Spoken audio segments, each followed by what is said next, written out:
Bien-aimés dans le Seigneur, bonjour et bon réveil matinal. Nous sommes réunis comme chaque matin dans le cadre de notre méditation quotidienne.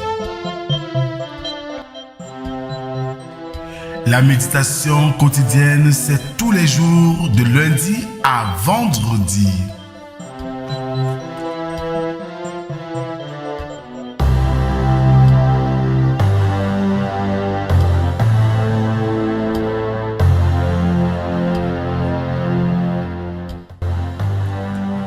À vous tous qui avez répondu présent, que la grâce, la paix et l'amour de notre Dieu soient et demeurent avec vous au nom du Père, du Fils et du Saint-Esprit.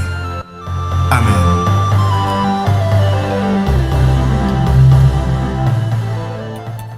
Alors, bien-aimés dans le Seigneur, bonjour. Nous sommes aujourd'hui le jeudi 13 juin 2024.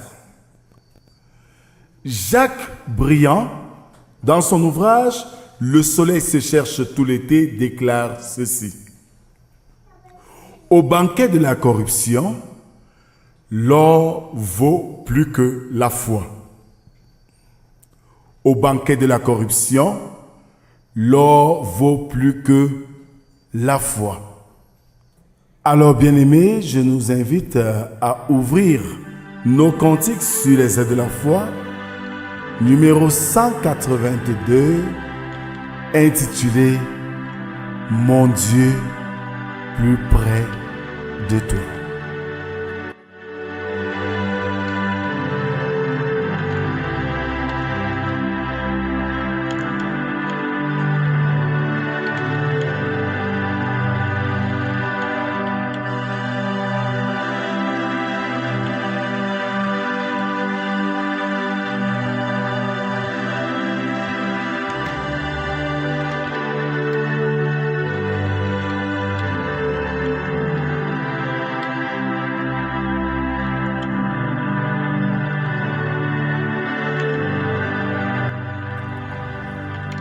Mon Dieu, plus près de toi, plus près de toi,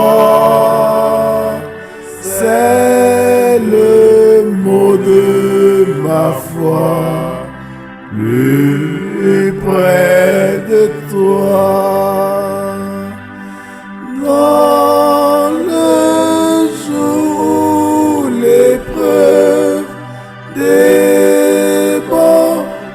comme un fleuve, garde-moi près de toi, plus près de toi.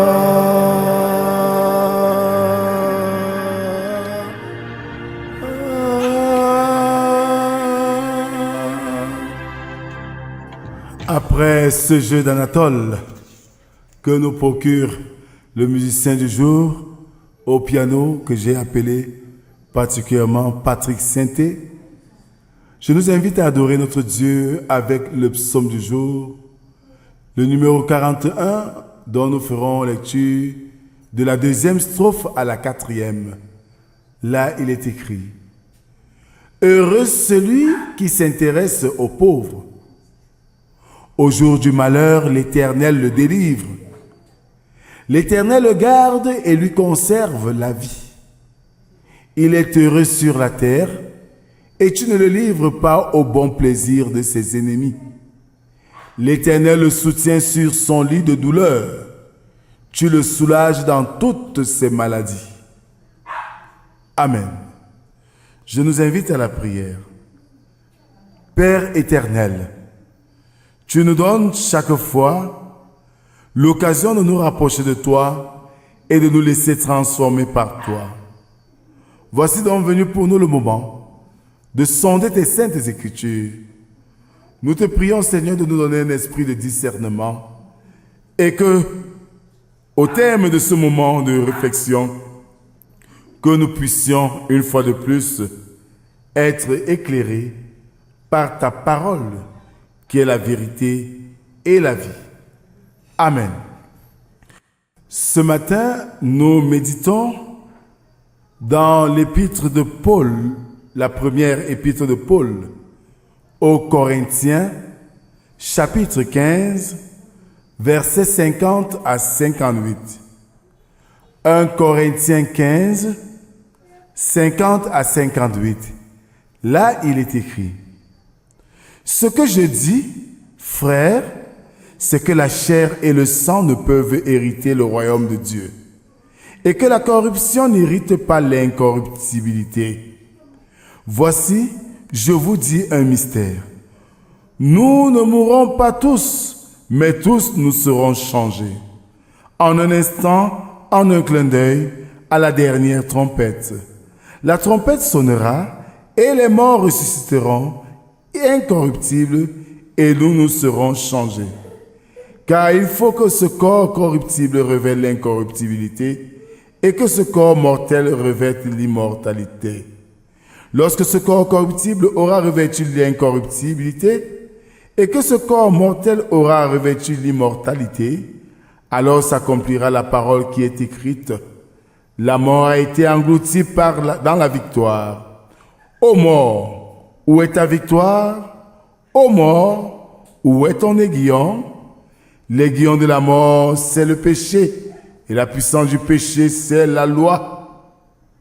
Mais grâce soit rendue à Dieu, qui nous donne la victoire par notre Seigneur Jésus-Christ. Ainsi, mes frères, bien-aimés, soyez fermes et inébranlables, travaillant de mieux en mieux à l'œuvre du Seigneur, sachant que votre travail ne sera pas vain dans le Seigneur.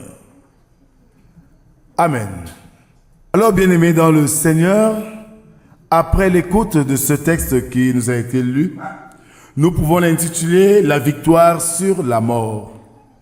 Notre corps actuel ne peut être semblable à celui que nous aurons dans le royaume de Dieu, car ce corps est corruptible et mortel.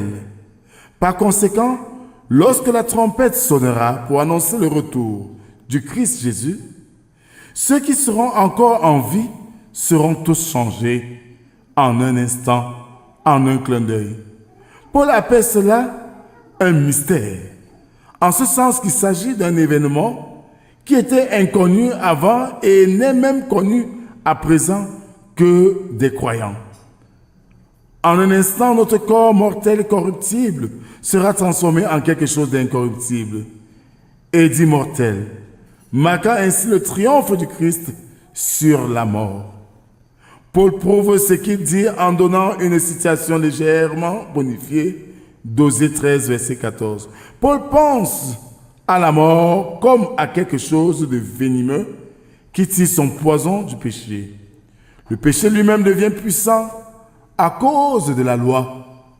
Nous devions être pleins de gratitude envers le Christ Jésus qui en a triomphé en ressuscitant des morts. Paul termine son propos en lançant un défi pratique aux Corinthiens avec ce qu'ils savent à propos de la résurrection. Ils doivent demeurer fermes, inébranlables. Tout chrétien devrait être complètement dévoué à l'œuvre du Seigneur, car la réalité de la résurrection implique qu'aucun travail fait dans le Seigneur ne sera vain. Voilà, bien-aimés, que nous sommes tous invités à nous donner à fond dans l'œuvre du Seigneur, car cet effort ne sera point vain. Amen. Merci Seigneur pour ce message que tu nous délivres ce matin. Merci pour ce que nous sommes encore plus exhortés ce matin à nous préparer à ta rencontre, à vivre ce moment tant attendu par le chrétien de tous bords. À vivre, Seigneur, dans la mission comme une œuvre que nous devons accomplir dans l'attente de ton retour glorieux. Donne-nous, Seigneur, de résister aux tentations du diable. Donne-nous, Seigneur, de rester inébranlable, accroché à toi et œuvrant pour ta gloire et ta gloire seule. Nous te confions cette journée avec tout ce que nous aurons à faire. Que ton esprit nous anime et nous donne d'être des artisans de paix et des porteurs de ton amour. Viens Seigneur, sois avec nous. Viens Seigneur, dirige-nous. C'est au nom de Jésus-Christ, ton Fils, que nous t'avons ainsi prié, lui qui nous a appris à te dire: Notre Père qui es aux cieux, que ton nom soit sanctifié, que ton règne vienne, que ta volonté soit faite sur la terre comme au ciel. Donne-nous aujourd'hui notre pain de ce jour. Pardonne nos offenses, comme nous pardonnons aussi à ceux qui nous ont offensés. Ne nous soumets pas en tentation, mais délivre-nous du mal. Car c'est à toi qu'appartiennent le règne, la puissance et la gloire pour les siècles des siècles. Amen. En guise d'exhortation, bien-aimés, sachons une chose: toute action que nous posons dans le champ de mission de Dieu n'est pas une action vaine. Restons inébranlables dans l'attente du retour glorieux du Seigneur, où il viendra nous chercher dans sa gloire et dont nous serons transformés. Chrétiens d'aujourd'hui, ne tremblons plus devant la mort. C'est un passage obligatoire et un chemin que chacun de nous devrait prendre pour attendre ainsi le retour du Seigneur.